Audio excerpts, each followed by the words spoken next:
Good morning, dear. Good morning, all of you. Good morning, students. Good morning, sir. Morning, sir. My voice is audible. Yes, sir, you are. Okay, very nice. Please, good morning once again. I hope you all guys are in a good health, right? And it is my request to you. Please write your name and roll number for the attendance in a chat box, right? Please. Are you getting my point? Please write your name and roll number in the chat box properly, please.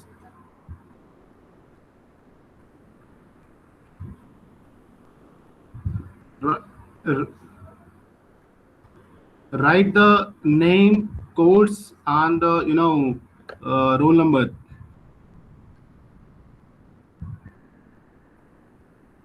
Moin Yes, sir. Murtaza. Who is this? Yes, sir. Please write your name and roll number for the attendance purpose in a chat box. Are you getting my point? So we haven't gotten our roll numbers yet. So write your name or email ID. Okay, sir.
सारे बच्चे आ गए.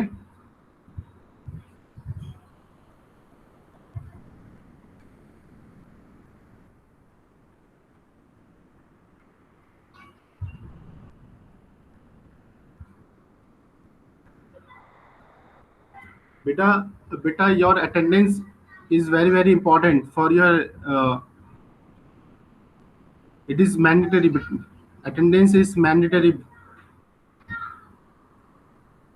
That's why I'm asking.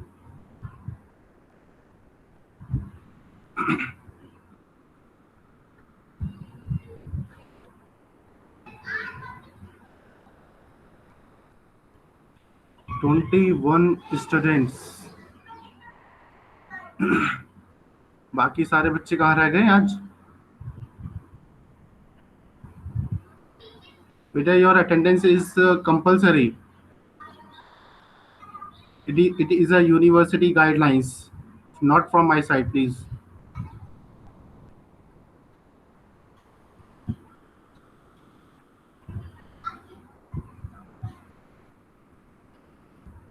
Shall we start?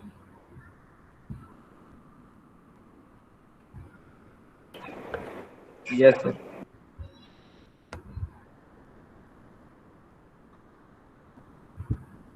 What is the total strength of our class? How many? What is the total strength?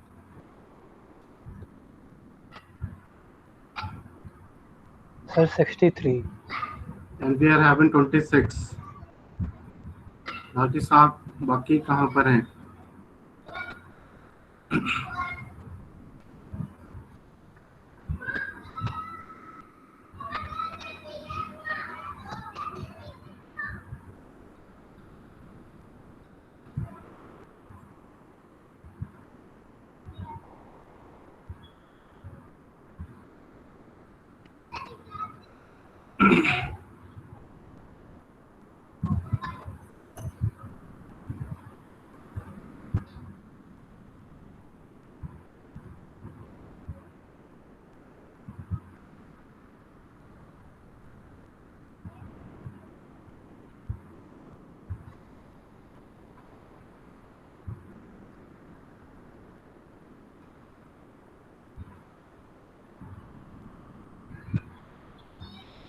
चलो, let's start once again. Good morning, all of you. I hope you all guys are in a good spirit. So, कुछ day before yesterday, I have taken some introduction. So, एक बार थोड़ा सा brief introduction please कर दें. Voluntary, please. It is my request to you. साहिल से start करते हैं. साहिल Shafi. Shahil, please give me an introduction. Shahil, are you there? Hello.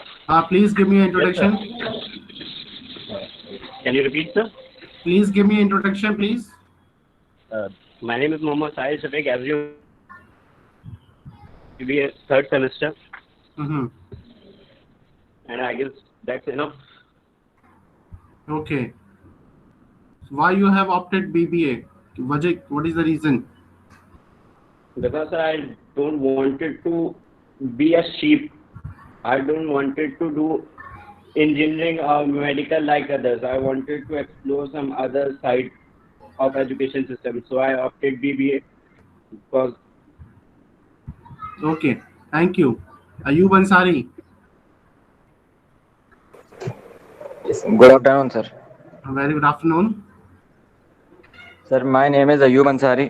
Mm-hmm. I am from Kanpur. I've done my schooling from Delhi Public School. Mm-hmm. And sir, my hobbies include watching sports, mainly football. And sir, I am pursuing BBA from Jamia Good. because I wish to become an entrepreneur in future. Very nice. Very nice. Thank you. Moin, Yes, sir. introduction, please. So my name is Moin Ashraf Bhatt. Mm-hmm. I'm from Sopur in Kashmir. I've done my schooling here only. Good. I've been in Delhi. I've been living in Delhi for 2 years now, and simultaneously studying in Jamia. Good. My hobbies include playing cricket, watching cricket, and talking cricket. Very nice. Okay. Thank you. Ritik Kumar. Ritik Kumar. Yes, sir. Please. Good morning, sir. My name is Ritik Kumar. I'm currently pursuing BBA from Jamia Millia Islamia, New Delhi. I'm currently in second year of my course. That is third semester of the course. Good. I currently live in New Delhi. My hometown is Sasaram, Bihar. My hobbies include reading books, articles, history and wildlife related contents, blogs, articles online, and watching videos over YouTube that contains politics, history, wildlife, and that tells us about the diverse culture of the country. That's all. Very Sir. nice. Thank you. Very good. Abdul Ahad Khan. Abdul. Abdul. Rushna Hassan. Rushna Hassan. हाँ बेटा. Yes, sir. Sir, I gave my introduction yesterday. No, Okay. sorry, day before yesterday. चलो कोई बात नहीं. It's okay. Thank you. Siddharth. Good afternoon, sir. Very good afternoon. Sir, myself Siddharth Saxena, and I live in New Delhi. I have completed my 12th from Bal Bharat Public School from commerce background and Good. currently studying BBA from Jamia. My hobby is listening to music and reading novels. Okay. Very nice. What do you want to become in your life? Sir, I want to go into financial side like the risk management and data analytics. Good. It's a good option. And next, Basfa Maqsood. Are you there? Basfa. Yes, sir. This is Vasma Maqsood. I am from Begusarai, Bihar, and I have done my schooling in Begusarai, Bihar itself. I opted for BBA because I'm interested in business, and I want to make that as a career. Very nice. Very nice. Good. Kaushal. Kaushal, are you there? Yes, sir. Brief introduction, please. So I also have introduced myself yesterday. Okay, you have already given your introduction. Yes, sir. अच्छा, आपसे मतलब बातचीत पहले हो गई है. Yes, sir. Anybody else who जिसका मेरे साथ introduction नहीं हो? Anybody else who want to give introduction, please? Okay. Chalo, let's start. And day before yesterday, I have taken some introduction. कुछ लोगों से मेरा interaction हुआ था. And as you know that my name is Mohammad Turab Suhail, and I'm a pursuing PhD from the Department of Commerce and Business Studies, as well as I'm a faculty, right? And I have completed my BCom honors from Dalsik College, Delhi University, and MCom from Jamia Millia Islamia. And currently, I'm also pursuing PhD from the Department of Commerce and Business Studies. And I'm a faculty. I'm also semi-qualified cost and management accountant. So this is my brief introduction. Let's start our class.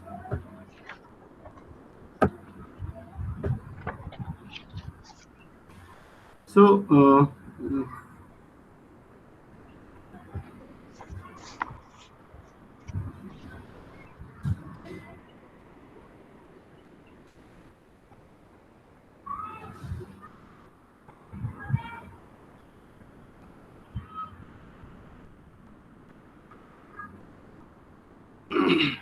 beta, PPT is visible. Hello guys. Yes, sir. PPT is visible now. Yes, sir. Yes, sir. Yes, sir. Okay. So costing.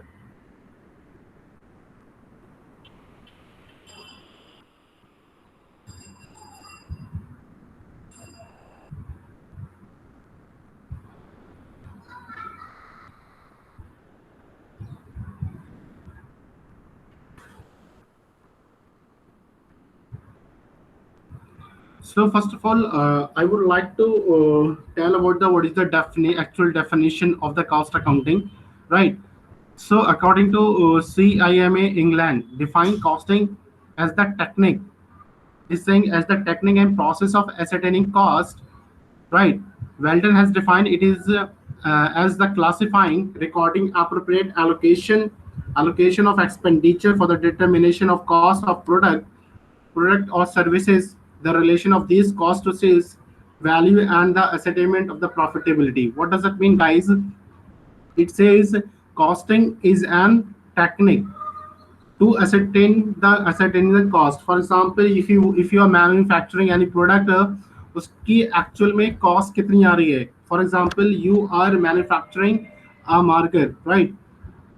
आपकी factory में marker manufacture होते हैं, right? तो एक marker की कितनी cost आ गई, cost per unit. For example इसकी कॉस्ट कितनी है, 15 रुपए की कॉस्ट आ रही है, और इसमें 5 रुपए का प्रॉफिट मार्जिन जोड़ने के बाद तो उसकी मार्केट वैल्यू कितनी हो जाएगी बेटा, 20 रुपए की हो जाएगी. So it is saying costing as the technique and the process of ascertaining the cost, right? The classifying, recording and appropriate allocation of expenditure for the determination of cost of product or services, the relation of these cost to sales value, and the ascertainment of the profitability. What does it mean? Profit, whatever the product you are manufacturing in your factory, उस पे आपको कितना % profit लेना है. That it is also very very important. Now, meaning of the costing, again, costing is the classifying, recording and appropriate allocation of expenditure for the determination of the cost of product services for the presentation of suitably arranged data for the purpose of cost, purpose of control and guidance of management. What does it mean?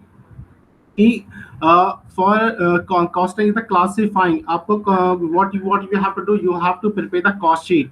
उसमें सारे खर्चे आपको show करने पड़ते हैं. उसके बाद cost, एक प्रोडक्ट की कॉस्ट कितनी आ रही है वो निकाला जाता है, राइट?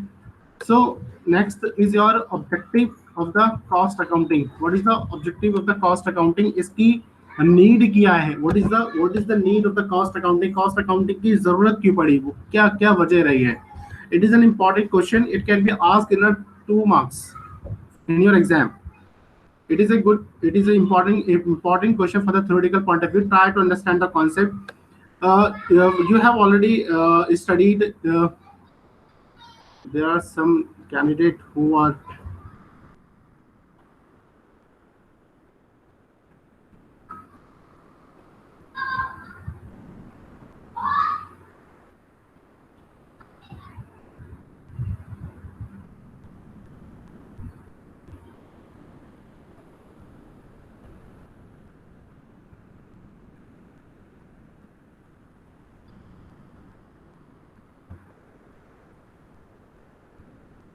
बच्चों please try to join on time. अब मेरा लेक्चर थोड़ा डिस्टर्ब हो रहा है, मैं इसलिए लिंक भी मैंने 10 मिनट पहले शेयर कर दिया था। It is my request to all of you from tomorrow onwards please join the class on time, otherwise I will not entertain in the class. It is I'm very strict in this matter, please.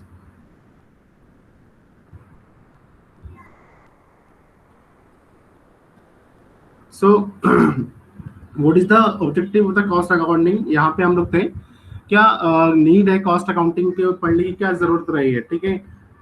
Before cost accounting हमें 11th and 12th standard में financial accounting पढ़ाई जाती है। Financial accounting में most of the students are from commerce background. 11th 12th standard में आपने financial accounting पढ़ी होगी। तो अब फाइनेंशियल अकाउंटिंग में क्या होता था कि you have to prepare the journal entries pass करते थे, उसके बाद you have to do the posting in a ledger, right. उसके बाद आप ट्रायल बैलेंस बनाते थे, देन उसके बाद आप क्या बनाते थे, trading account, profit and loss account and the balance sheet. बात समझ में आ गई। ट्रेडिंग अकाउंट में ग्रॉस प्रॉफिट निकलता था या फिर ग्रॉस लॉस निकलता था। प्रॉफिट एंड लॉस अकाउंट में आप बच्चे क्या निकलता था, नेट प्रॉफिट या नेट लॉस, और balance sheet show the financial position of the company.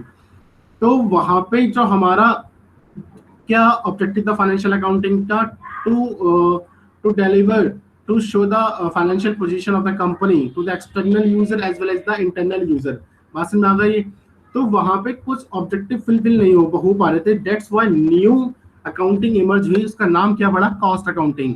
अब लेट्स सी कॉस्ट अकाउंटिंग क्या हमारा क्या क्या ऑब्जेक्टिव हमारे फुलफिल करता है। Number 1, the main objective of cost accounting are as follows. Number 1, ascertainment of the cost. Just try to understand, mind में एक पिक्चर बनाओ कि आप अपने माइंड में एक इमेज क्रिएट करो। You are an entrepreneur and you are a manufacturer. आपका बहुत बड़ा फैक्ट्री है, सेटअप है, ठीक है। आप उसमें कुछ भी, फॉर एग्जांपल जैसे हमारे वाले केस में हम मार्कर बना रहे हैं, ठीक है। आप कुछ भी प्रोडक्ट ले सकते हैं, कुछ भी, एनीथिंग, ठीक है। फॉर एग्जांपल कश्मीर में कालीन बनाई जाती है, तो एक कालीन कितने स्क्वायर में है, तो उसकी एक यूनिट की कॉस्ट कितनी आ रही है, ठीक है। उसका खर्चा है, उसको रॉ मटेरियल लगता है, उसको बनाने वाला लेबर होती है, वो उसका खर्चा है। तो सारे खर्चे जोड़ने के बाद तो टोटल कॉस्ट कितनी आ रही है एक प्रोडक्ट को बनाने में, that is known as ascertainment of the cost. और कैसे फुलफिल हो पाता है बच्चे, with the help of the cost sheet. अब इसके केस, हमारे वाले केस में मार्कर है। जब ये मार्केट में मार्कर आया, फॉर एग्जांपल ये 20 रुपए का बिक रहा है, तो मान लो उसकी कॉस्ट जहाँ पे ये मैन्युफैक्चरिंग हो रहा है, जिस प्लांट में सेटअप में ये जहाँ पे मैन्युफैक्चर हो रहा है, इसमें क्या क्या लगा होगा बच्चे, इसका जो मटेरियल है, इसका खर्च, लेबर ने इस पे प्रिंटिंग की होगी, उसका भी खर्चा जुड़ेगा ना इस पे। तब जाके सारे खर्चे जोड़ने के बाद इस प्रोडक्ट की कॉस्ट मान लेते हैं 15 रुपए आई है, ठीक है। और 5 रुपए का प्रॉफिट मार्जिन उस बंदे ने जोड़ा होगा। हमारे केस में मान लो परवेज मैन्युफैक्चरर है, बिहार में इनका बहुत बड़ा सेटअप है, ठीक है। इसकी कॉस्ट इनकी कितनी आ रही है, एक यूनिट को बनाने में मार्केट के 15 रुपए, ठीक है। और 5 रुपए का प्रॉफिट जोड़ लिया इसमें, तुम कितना रुपए का मार्केट में बेच रहे हैं mister Parvez, he is selling at a selling price 20 रुपए, ठीक है।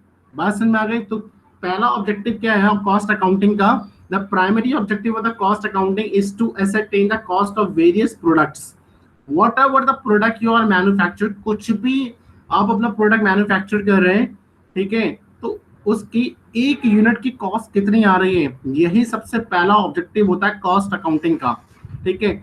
For example if you are also giving an services क्या होता है, सर्विसेज एक यू आर सपोज करो सर्विस कौन देता है, services as a faculty I am also giving my services, chartered accountant, cost and management accountant, lawyers, company secretaries, ठीक है, doctors, they are giving their services. आपने देखा होगा कि आप कंसल्टेंट, आप किसी से कंसल्ट डॉक्टर के पास गए और उन्होंने आपसे कंसल्टेशन फीस मांगी, for example you went to to chartered accountant to take some advice. तो what the chartered accountant is doing, he is providing services. Chartered accountant क्या अपनी सर्विस दे रहा है, अपनी नॉलेज बेच रहे हैं, ठीक है। तो उसकी मतलब वो अपना कॉस्ट, उसकी कुछ तो कॉस्ट आई होगी, बात समझ में आ रही है, क्योंकि वो अपना सेटअप लगा के बैठा है, फैक्ट्री उसका रेंट है, जहाँ पे वो कनेक्ट प्लेस के अंदर बैठा है बंदा, चार्टर्ड अकाउंटेंट अपना ऑफिस लेके, तो उसका रेंट का खर्चा है, उसकी इलेक्ट्रिसिटी का खर्चा है, वो खर्चा कहाँ से निकलेगा? अपनी सर्विसेज देने के बाद। बात समझ में आ गई? तो this is called the ascertainment of the cost. Second point is the determination of the selling price.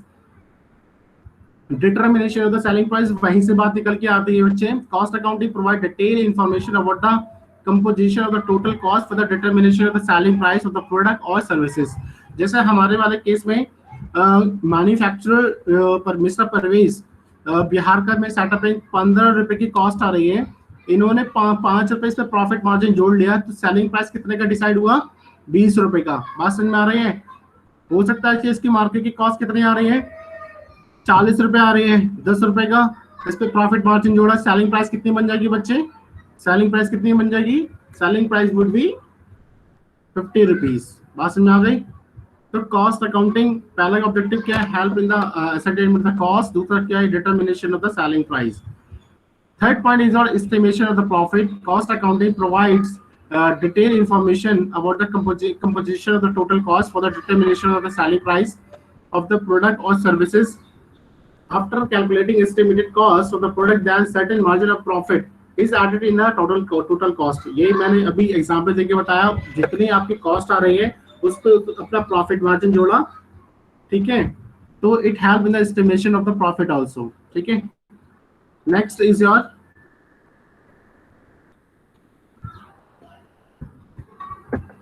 cost control. It is saying cost control. Cost control is one of the most important objective of the cost accounting. Cost control is one of the most important objective of the cost accounting. Cost control aim at improving the efficiency by controlling and reducing cost. ठीक है?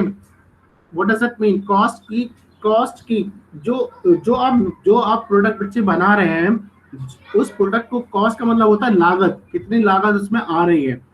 जैसे हमने सोचा था इसकी cost कितनी आएगी, 40 रुपए आएगी, ठीक है? ठीक है, और 10 रुपए का प्रॉफिट मार्जिन जोड़ेंगे। लेकिन क्या हुआ, हमने सोचे थे 40 रुपए की कॉस्ट आएगी एक मार्कर की, लेकिन एक्चुअल में कॉस्ट आ रही 50 रुपए। बात समझ में आ गई? तो you as a cost and management accountant, as a good entrepreneur, आप ये सोचोगे ना कि मेरी कॉस्ट बढ़ क्यों रही है?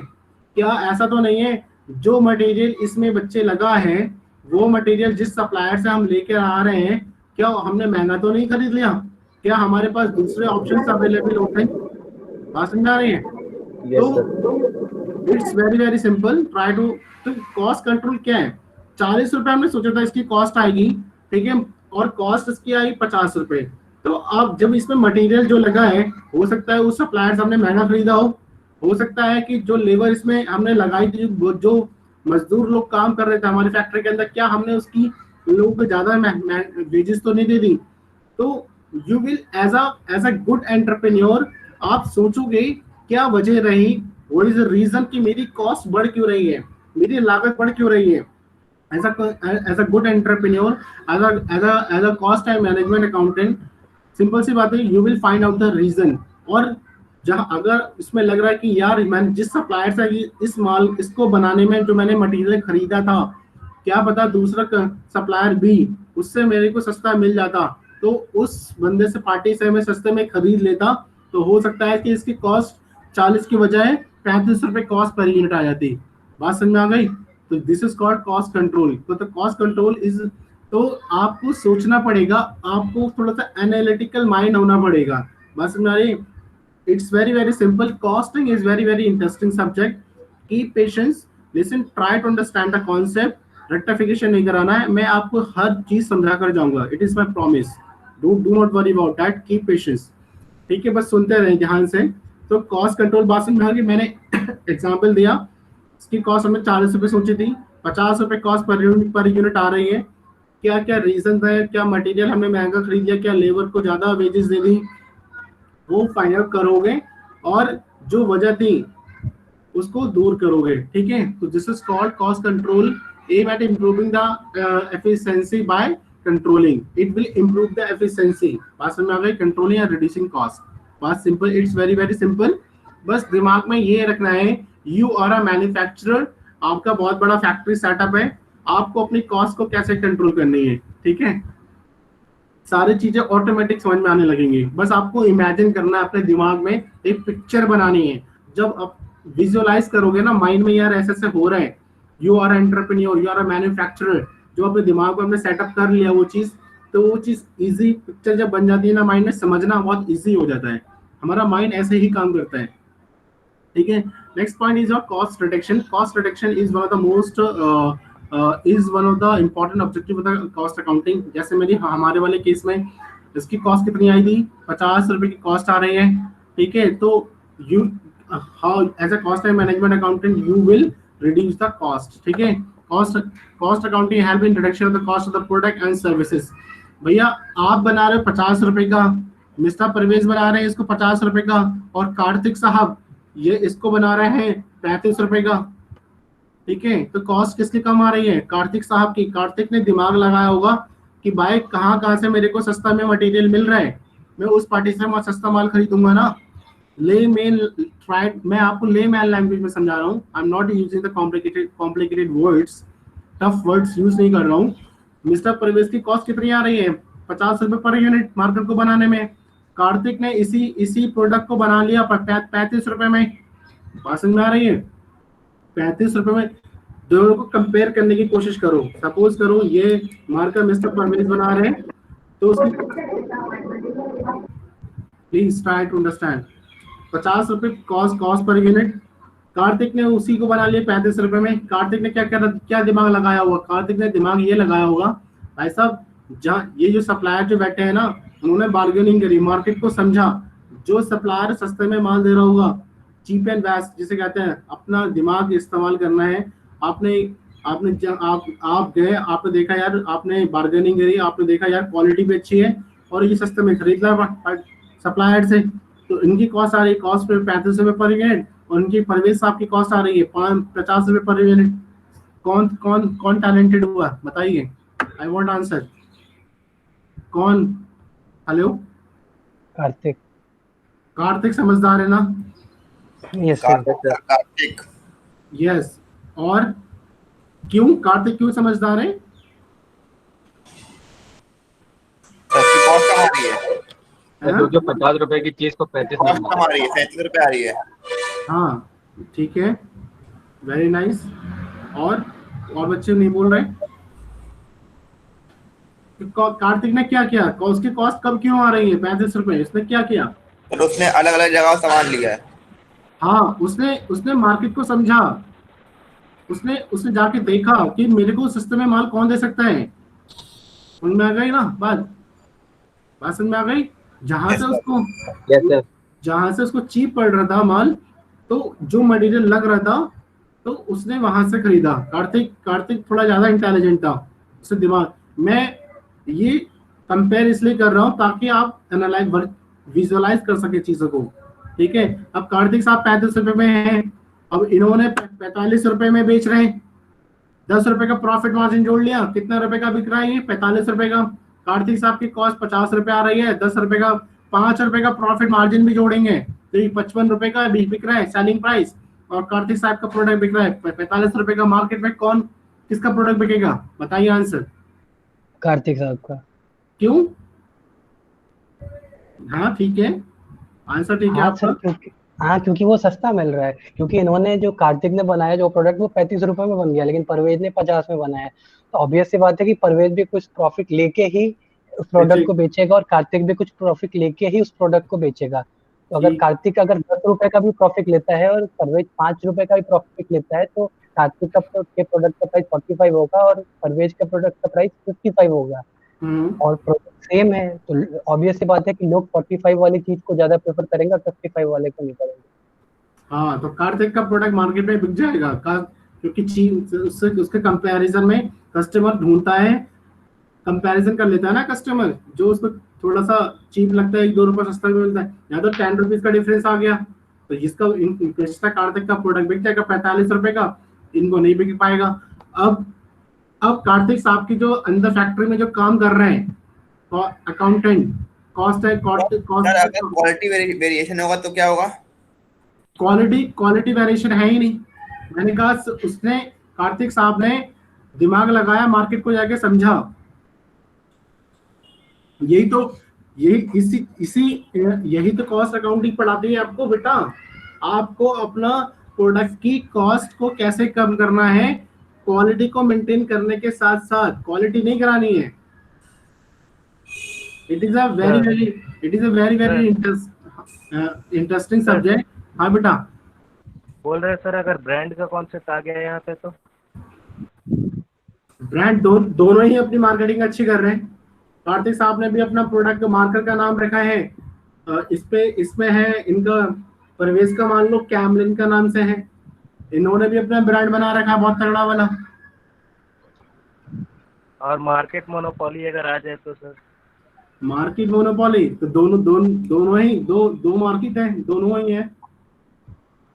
मोनोपोली परवेज की ज्यादा है तो फिर सर प्रोडक्ट का सेलिंग कौन बढ़ाएगा इस हिसाब से, अगर कॉस्ट डिफर करेगा तो? मोनोपोली के है ही नहीं ना बेटा यहाँ पे हमारे वाले केस में। आप बात समझ आ रही है? Call there is did you know word, आपने ये सुना है चार्टर्ड अकाउंटेंट और आईसीडब्ल्यू का नाम सुना है? Cost and management accountant. कौन लोग होते हैं कॉस्ट एंड मैनेजमेंट अकाउंटेंट? कौन कहाँ से कोर्स होता है ये?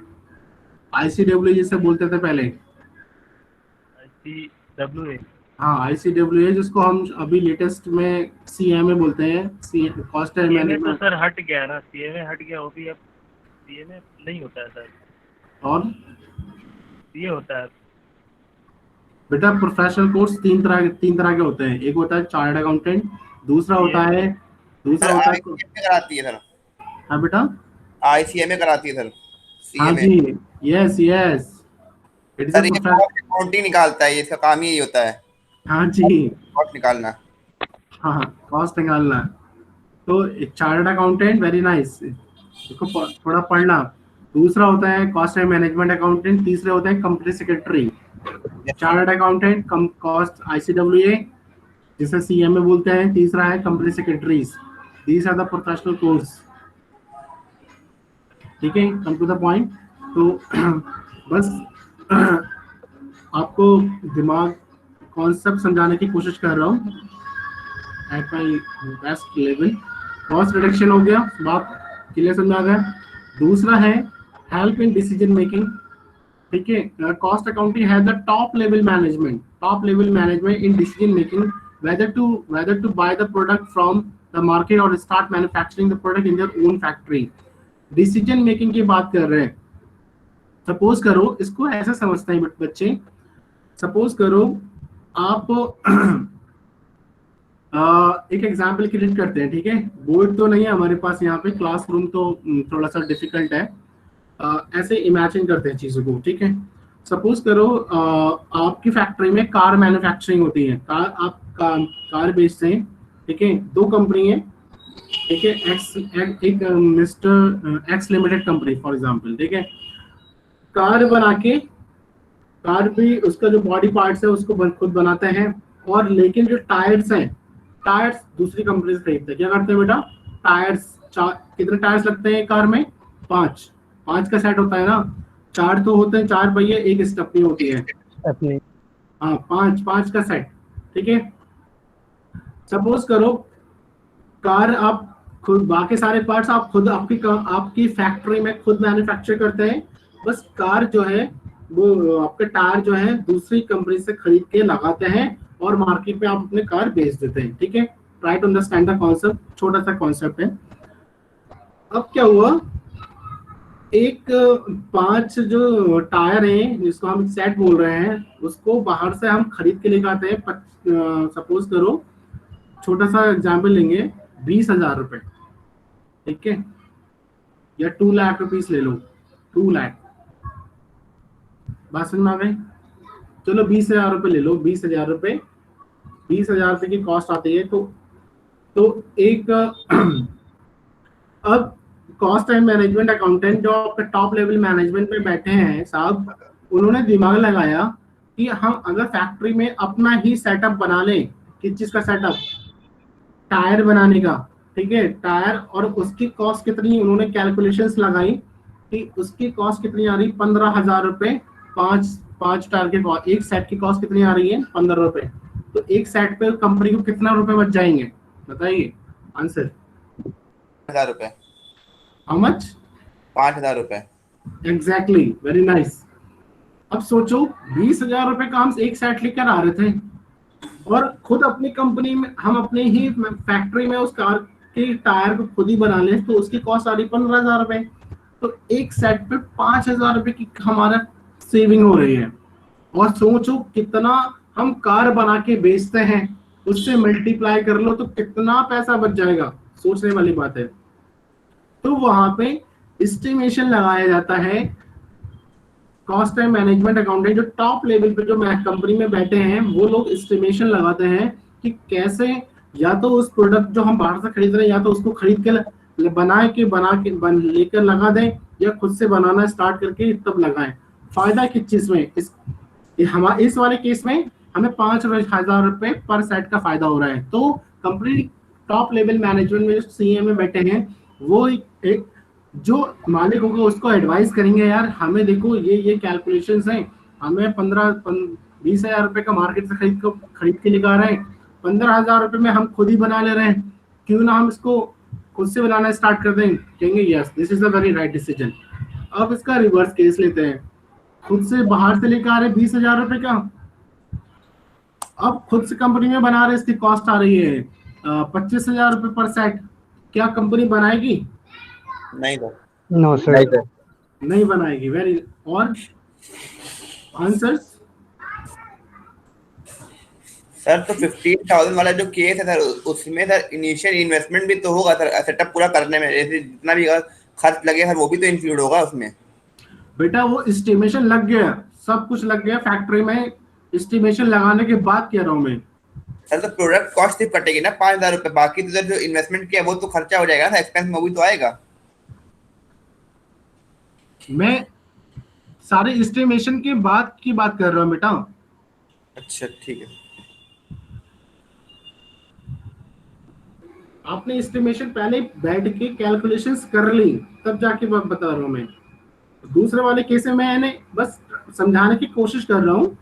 दूसरे वाले केस में भी तो दूसरा केस भी तो ले रहा हूँ कि 20,000 रुपए का आप खुद बाहर से लेकर आ रहे हैं, और 25,000 रुपए की आपकी कॉस्ट खुद आ रही है इसको बनाने में, तो कितना रुपए क्या कंपनी इस वाले केस में बनाएगी?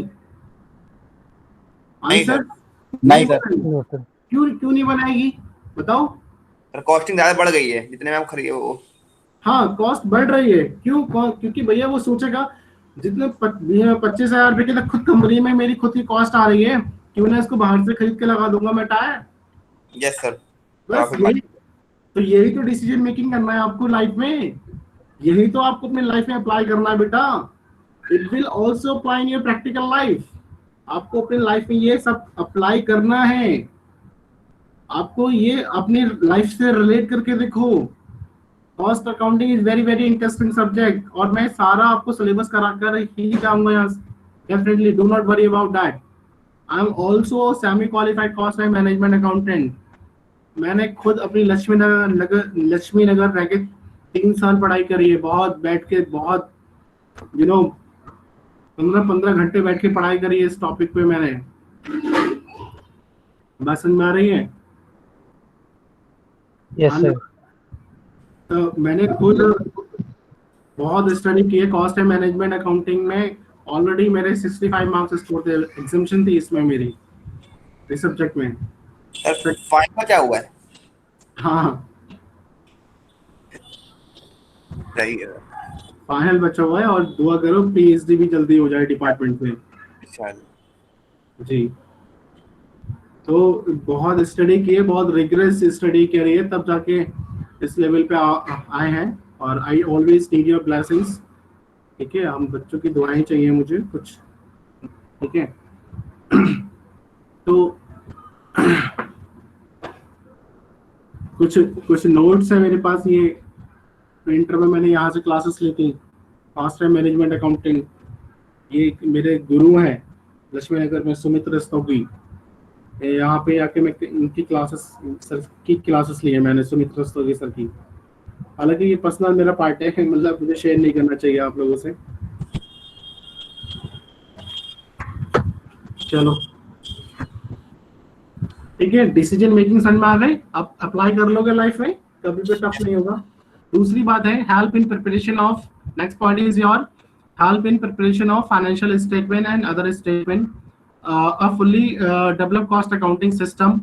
अभी कॉस्ट अकाउंटिंग आपको टॉपिक में पढ़ाऊंगा, how to prepare your cost sheet, ठीक है, मटेरियल कॉस्टिंग कैसे करी जाती है, ओवरहेड कॉस्टिंग कैसे होगी, लेबर कॉस्टिंग कैसे होगी, कॉन्ट्रैक्ट लेते तो कॉन्ट्रैक्ट की कॉस्टिंग कैसे होगी, स्टैंडर्ड कॉस्टिंग कैसे होगी, ठीक है, बजटरी कंट्रोल वो मैनेजमेंट का पार्ट है, वो आपके सिलेबस में नहीं है, ठीक है। आपका तो सिलेबस बहुत छोटा सा है, बहुत बहुत बहुत कम सिलेबस है आपका, बहुत मतलब तो मेरे नज़र में तो 20-30% सिलेबस है, कुछ भी टफ नहीं है आपका सिलेबस, इतना सा सिलेबस है आपका, ठीक है।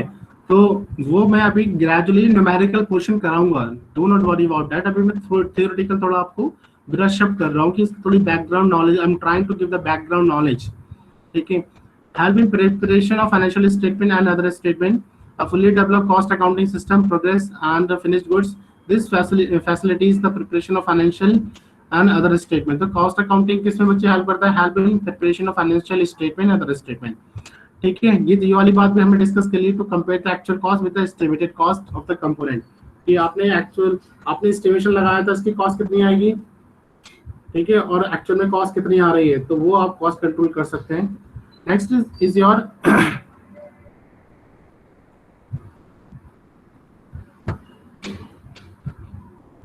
Next is your advantages of cost accounting. Advantages क्या क्या है? Number one is your supply detail cost information. Second point is your help in price fixation, reveals the profitable and unprofitable activities. Fourth point is your reveal idle capacity. Fifth point is your help in decision making. ठीक है, help in formulating policies, assess and controlling costs, provide a check on the accuracy of financial accounting. ठीक है, इसको discuss कर लेते हैं बच्चों। पहला पॉइंट था supplies detail cost information. Cost accounting supply detail and regular cost information to the management, ठीक है। Such information help the management to ascertain the cost of various product, job, department and services. इसको मैंने बहुत detailed में आपको अभी समझाया है, आई होप इसको दोबारा इस पॉइंट को समझाने की जरूरत नहीं है मुझे। सप्लाई डिटेल्ड कॉस्ट इंफॉर्मेशन कौन प्रोवाइड करता है बेटा, कॉस्ट शीट आपको हेल्प करती है। Cost accounting supplies, cost accounting help करता है बच्चे, supply detail and regular cost information to the management, such information help the management to ascertain the cost of, management को हेल्प करता है। Top level management, top decisions कौन से लेता है, 3 तरह के लेवल होते हैं, middle lower level, middle level and the top level. Top level management जो होता है वो डिसीजंस लेता है, ठीक है, बात में आ गई। Management to ascertain the cost of various products, jobs, department and services. Second point जाओ हेल्प इन प्राइस फिक्सेशन। यही मैं अभी हमने डिस्कस किया था कि उसकी कॉस्ट 15 रुपए आ रही थी, 5 रुपए का प्रॉफिट मार्जिन जोड़ा और 20 रुपए का हम मार्केट में उसको बेच रहे हैं। हमारे वाले केस में मार्कर था कि इसकी कॉस्ट 15 रुपए आ रही है, 5 रुपए का प्रॉफिट मार्जिन और 20 रुपए का, हो सकता है 10 रुपए का profit margin low. It depends upon you की कॉस्ट पे आप 10% जोड़ें, 20% जोड़ें, 30% जोड़ें या फिर 2% जोड़ें, इट डिपेंड्स अपॉन यू, आप अपना प्रॉफिट मार्जिन कितना लेना चाहते हैं। वो आपको मार्केट की सिचुएशन समझनी पड़ेगी, आपको अपने कंपटीटर को समझना पड़ेगा मार्केट में, ठीक है। बात समझ में आ गई बच्चों? हेलो, यस सर, आज समझ आ रही है sir? Are you there guys? Yes sir, बात समझ में आ गई? Help in price fixation, yes sir. क्या होता है कार्तिक? Yes sir. अभी मुझे 2 बच्चों के नाम है याद है, एक परवेज का नाम याद है, एक कार्तिक का। और कार्तिक बताइए, what does it mean help in price fixation? Which Kartik? हमारी क्लास में नहीं है कार्तिक?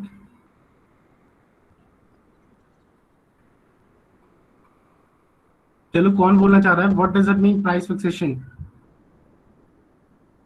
बताइए। हेलो,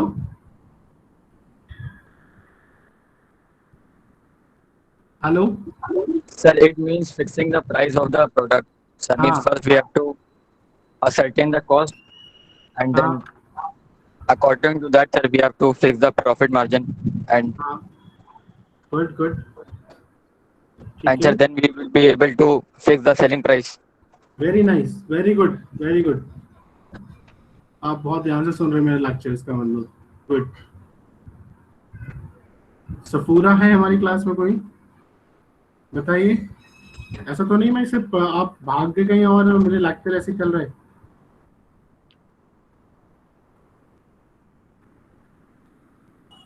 नो सर, ऐसा नहीं।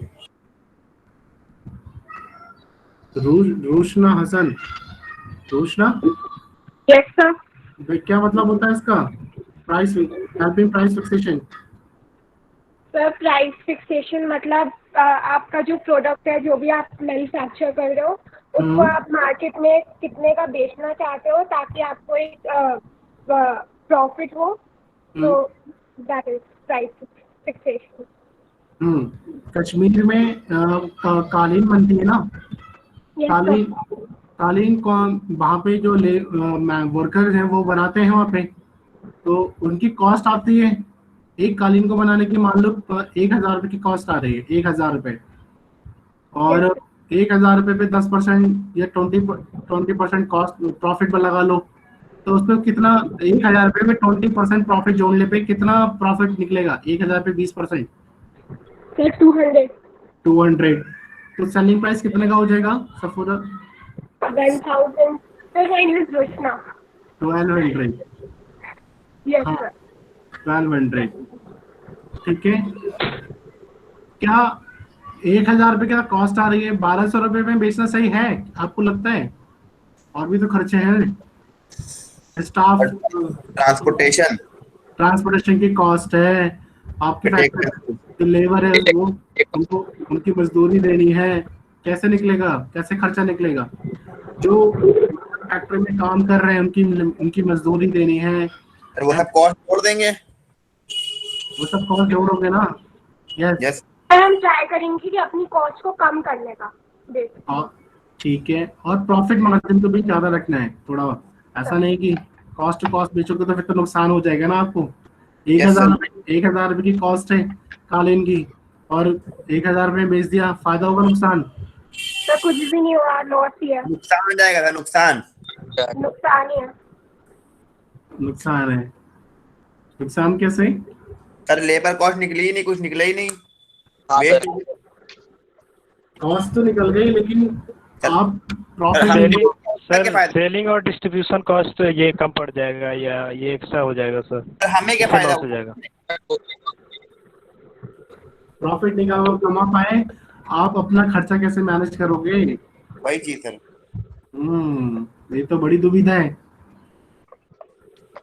कल बहुत सारे हमारे क्लास में बच्चे हैं, they want to become an entrepreneur, manufacturer जिसे कहते हैं, तो ये सब आपको हेल्प करेगा बेटा, it will help in your practical life. Yes और no? Yes sir. Yes sir. कोई ऐसा प्रोडक्ट बनाओ जो आप अपना मैन्युफैक्चरिंग करना चाहते हैं, बताइए।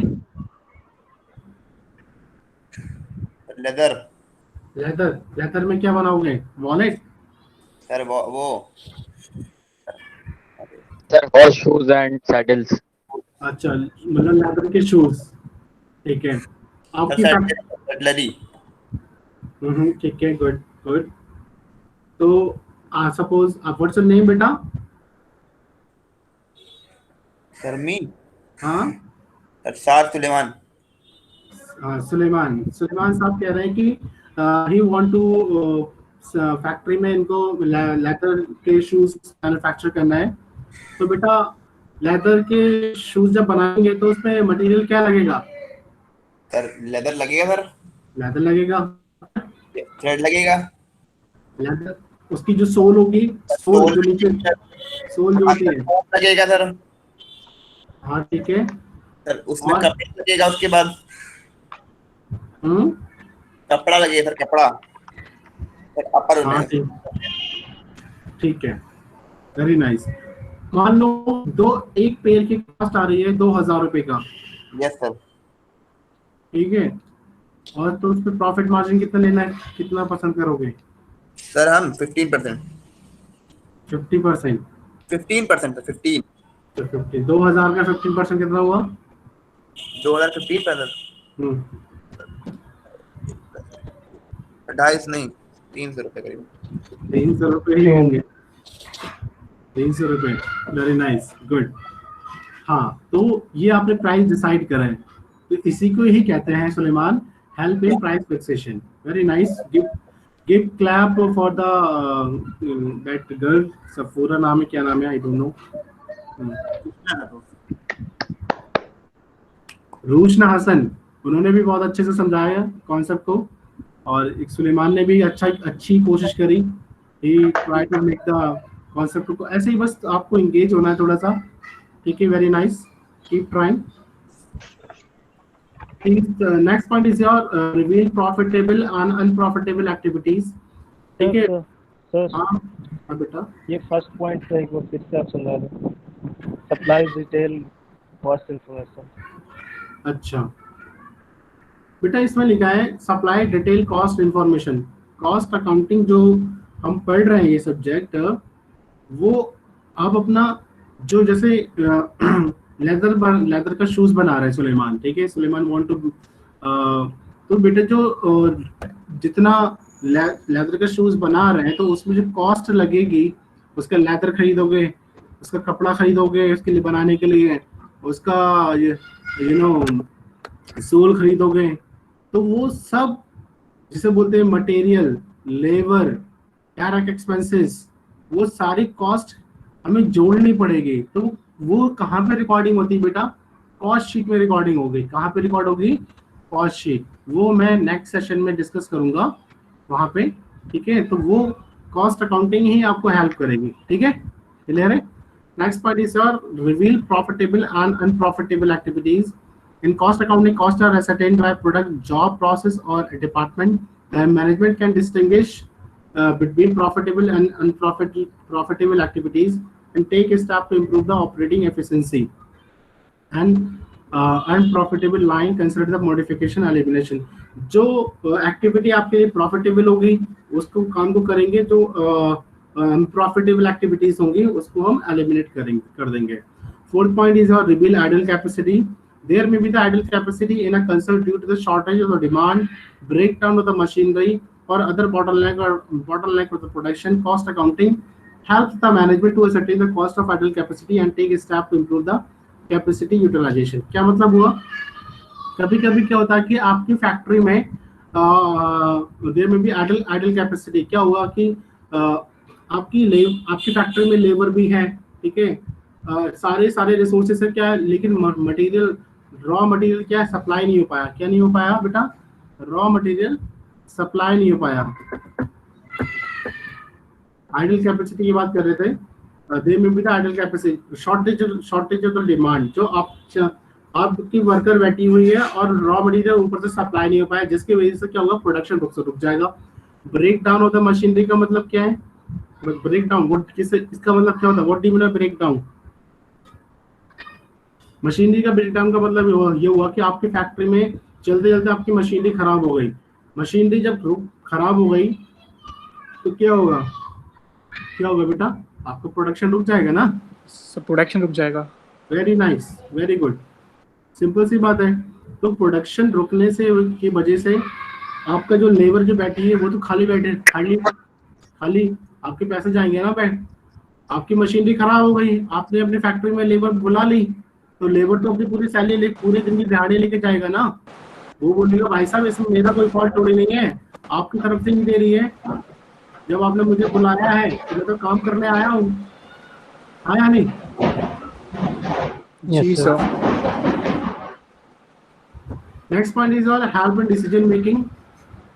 सर वो प्रॉफिटेबल एंड अनप्रॉफिटेबल एक्टिविटीज का कोई एग्जांपल? एक मिनट, कुछ बच्चे एंटर करना चाह रहे हैं, एक मिनट।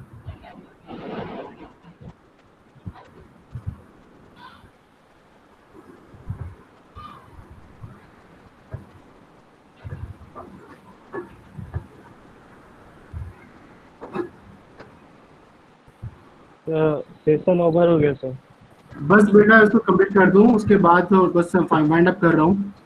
थोड़ा help in decision making discuss कर लिया है, help in formulating policies, decide recording policies में तो cost accounting help in formulating the policies. 7 point your assessing controlling cost, ठीक है। Cost accounting help in cost control which aim at improving the efficiency by controlling and reducing costs. Budgetary control and standard costing are two important cost accounting techniques which are used to control cost. ठीक है, बात समझ में आ गई? के बाद है last point, provide a check. आपकी क्लास है इसके बाद? Yes sir. Yes sir. Topic कौन सा सॉल्व ऑन दिस सब्जेक्ट?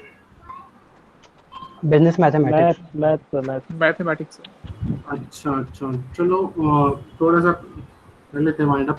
तो provide a check on the accuracy of the financial accounting, ठीक है। अभी मैं काफी पॉइंट डिस्कस कर ये फिर कल डिस्कस करें फाइनेंशियल अकाउंटिंग, कॉस्ट अकाउंटिंग में। तो ये वाला टॉपिक में हम लोग कल डिस्कस करें। Yes sir. Yes sir. Sir better. Yes sir. अच्छा, तो इसका मतलब मुझे आपका यार ऐसा टाइम चाहिए जिसमें कम से कम 1.5 घंटा मुझे मिले, अदरवाइज 50 मिनट में कुछ इतना आउटपुट नहीं आ पा रहा है। तो सर आप ये इस वाले मैथ्स की टाइमिंग में आप ले लो। उनका मैथमेटिक्स के बाद कोई क्लास है आपकी? नहीं, उसके बाद लेट से क्लास है। फिर ये कब तक होती है क्लास आपकी? Yes sir. ये वाली क्लास कब तक होती है आपकी मैथमेटिक्स? 1:30 तक सर। 1:30। उसके बाद फ्री हो जाते हैं आप? Yes sir. अच्छा, तो कंटिन्यू सेशन सर रख लेंगे ना? हाँ, क्योंकि बेटा मैं थोड़ा लेंथी साइड, क्योंकि चलो कुछ ना कुछ सोचेंगे इसके नेक्स्ट क्लास में सर देख लेंगे हम लोग। हाँ, अभी आप चलो ये वाला टॉपिक हम लोग कल डिस्कस कर लेंगे बच्चे, direct cost and direct cost. And sir please आप ये पीडीएफ फॉरवर्ड कर देना। बच्चे पहले पढ़ा तो लें। Okay sir. Yes sir, yes sir. वही नहीं पढ़ना नहीं। और माहेश्वरी और मित्तल का सर बोल रहे थे वो मिला नहीं, उसका लिंक वगैरह सर। माहेश्वरी और मित्तल, माहेश्वरी मित्तल के आवाज नहीं आ रही बच्चे। सर आपने एक डॉक्यूमेंट की थी, उसकी पीडीएफ मिली नहीं सर गूगल पे, तो अगर आपके पास कोई लिंक हो तो आप वो सेंड कर देना। अच्छा श्योर। माहेश्वरी मित्तल वाली सर। अच्छा बस ये this is the moral of the story. बस ये स्टोरी समझाने की कोशिश करता हूँ। ये वाला आपने पढ़ा है? Yes sir. Yes sir. क्या व्हाट इज इन पिक्चर्स को देखकर क्या लगता है, क्या पता चलता है? क्या slow and speedy win the race. Slow and steady win the race. खरगोश को लगता है कि वो उससे यहाँ पे खरगोश साहब सो जाते हैं और वो निकल कर अपना वो चलती रहती है। तो कैसे लोग कामयाब होते हैं जिंदगी में? जो slow and steady win the race. ये है what is the moral of the story, slow and steady win the race. बस it will also plan your in your practical life, ठीक है? Thank you so much for taking my lecture, guys. Thank you sir. Okay. God bless you. Thank you sir. God bless you. Thank you sir. Thank you sir.